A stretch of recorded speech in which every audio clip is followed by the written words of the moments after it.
साथियों नमस्कार, हमारे YouTube चैनल में आपका स्वागत है। पिछली कक्षा में हमने दो चरों वाले रैखिक समीकरण की हल करने की विलोपन और प्रतिस्थापन विधि का अध्ययन किया। आज हम 10वीं गणित वर्ग समीकरण या द्विघात समीकरण का अध्ययन कर रहे हैं। सबसे पहली बात आती है वर्ग समीकरण या द्विघात समीकरण की परिभाषा। वर्ग समीकरण की परिभाषा होती है ऐसा समीकरण जिसमें चर की अधिकतम घात 2 हो, द्विघात समीकरण या वर्ग समीकरण कहलाता है। ऐसे समीकरण को हल करने पर किसी भी चर के 2 मान प्राप्त होते हैं। इसके बाद हम बात करते हैं मानक रूप, व्यापक रूप या स्टैंडर्ड फॉर्म। मानक रूप, व्यापक रूप या स्टैंडर्ड फॉर्म। तो इस समीकरण की स्टैंडर्ड फॉर्म होगी ax square plus bx plus c बराबर 0 x चर के लिए। अगर y चर के लिए लिखें तो ay square plus by plus c बराबर 0। z के लिए लिखें तो az स्क्वायर प्लस bz बराबर 0। द्विघात समीकरण हल करने के लिए 2 विधियां प्रचलित हैं। एक विधि है गुणनखंड विधि और दूसरी विधि है सूत्र विधि। गुणनखंड विधि में हम गुणनखंड करके चर के मान ज्ञात करते हैं और सूत्र विधि में हम सूत्र के द्वारा चर के मान ज्ञात करते हैं। आइए गुणनखंड विधि को एक उदाहरण के द्वारा समझते हैं।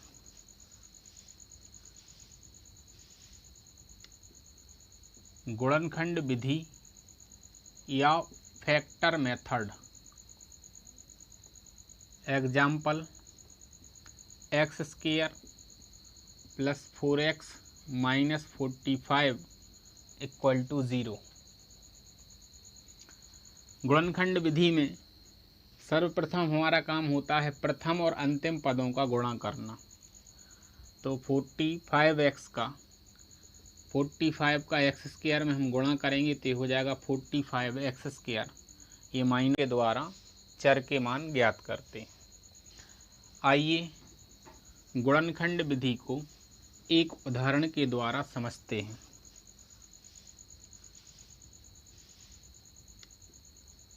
गुणनखंड विधि या फैक्टर मेथड।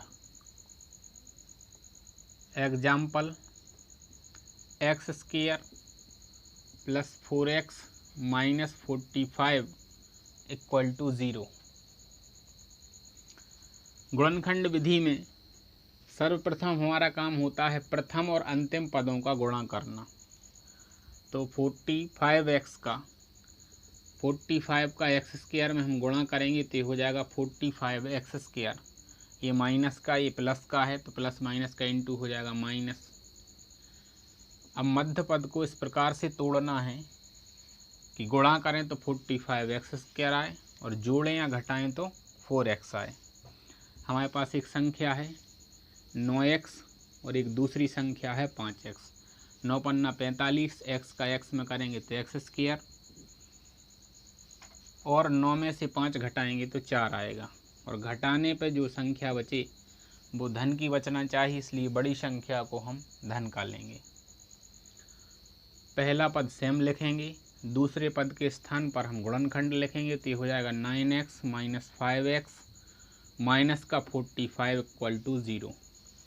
अभी हम देख रहे थे कि वर्ग समीकरण जो था उसमें 3 पद थे और फैक्टर करने के बाद 4 पद हो गए।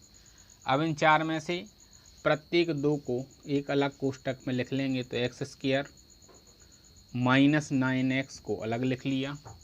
साथ ही यहाँ से माइनस कॉमन ले लें तो ये हो जाएगा माइनस का 5x प्लस का 5x और प्लस का 45 इक्वल टू 0।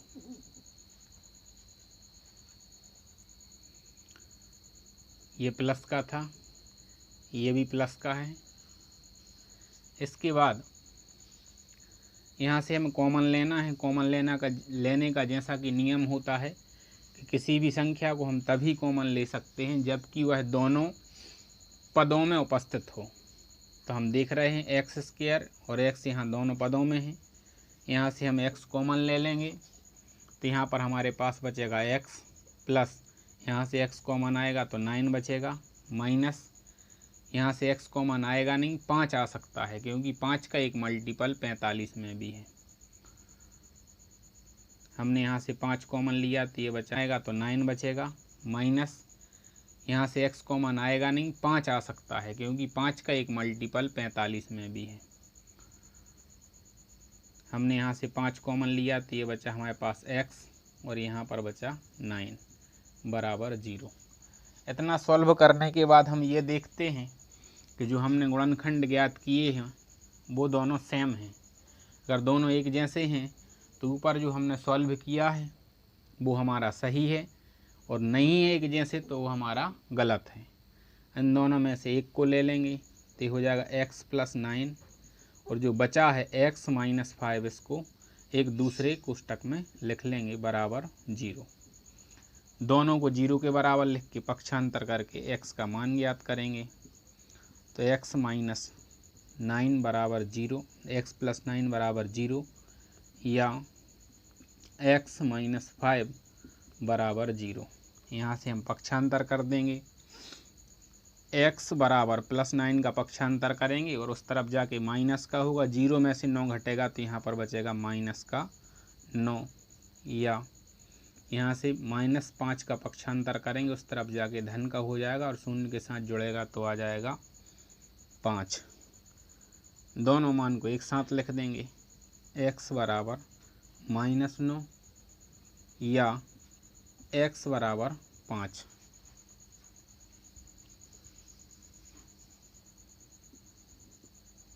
तो हमारे पास x के मान आए हैं -9, 5।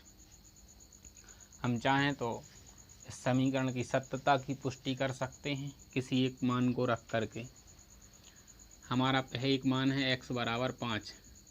इस पर हम क्या कर रहे हैं, समीकरण की सत्यता की पुष्टि कर रहे हैं, जांच कर रहे हैं कि जो हमने मान निकाले हैं वो सही है या गलत है। इस समीकरण को लिख लेंगे x square plus 4x minus 45 equal to 0। मान रख देंगे x का मान है 5, 5 का वर्ग 4 × 5 माइनस 45 बराबर 0। 5 का वर्ग 25, 5 चौके 20 माइनस 45 बराबर 0। दोनों को जोड़ देंगे तो ये हो जाएगा 45 और ये माइनस का 45 बराबर 0। 45 में से 45 घटाएंगे तो 0 आएगा और 0 पहले से था। इस प्रकार हमने जो सॉल्यूशन ज्ञात किया है इसका वो हमारा सही है। साथियों, वीडियो को अधिक से अधिक शेयर करें, चैनल को सब्सक्राइब करें। धन्यवाद।